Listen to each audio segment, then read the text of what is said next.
হচ্ছে যে অনেক লোক প্রথমেই বলি এই শিবপুরে আমার প্রথম আসা ভীষণ ভীষণ ভালো লাগছে। আপনাদের অনুষ্ঠান কেমন লাগছে? যারা গাইছে তাদের ভালো লাগছে তো? ওনার জন্য জোরে একটা হাততালি হোক। তো আমার প্রথমবার এখানে আসা, এত সুন্দর অ্যাম্বিয়েন্স। আর অমিত আমার বহু পরিচিত, আমার আরেক ভাই দিলীপ কৃষ্ণনগরের। দিলীপ কোথায়? দিলীপ যদিও খুব গরম, কিন্তু তাও এই অনুষ্ঠানটা এনজয় করতে হবে। প্রতি বছরই ভালো এটা, তো প্রতি বছরের মতো এবছর আপনারা এনজয় করছেন। আমি এসছি কলকাতা থেকে, আমন্ত্রণ পেয়ে আমি খুবই সম্মানিত, খুবই গর্বিত। ভীষণ ভালো লাগছে আপনাদের সামনে এসে। আর আমাকে দিলীপ বলেছিল যে দাদা একটুখানি, দিলীপ ভাই একটু আমাকে অনেক দূর ফিরতে হবে, এখন রাত 10টা বাজে, ফিরতে হবে। তাই আমি ছোট্ট করে দুটো লাইন একটু গেয়ে শুনিয়ে দিচ্ছি আপনাকে। কি গাইবো একটু? ওকে, আমার একটা গান গাইছি।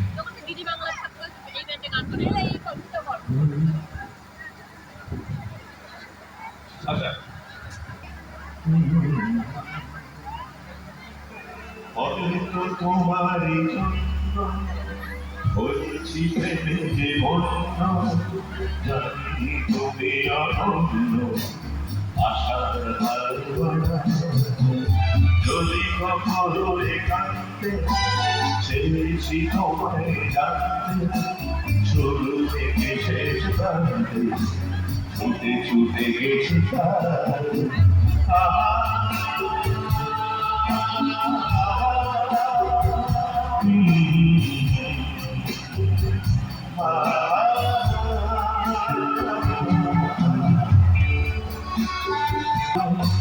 জানি তুমি আশার হারবানা।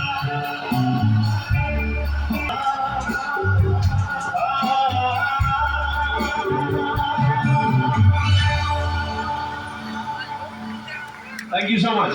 এবার আমার ছোট ভাইকে বলবো একটু গান গাইতে দিলে।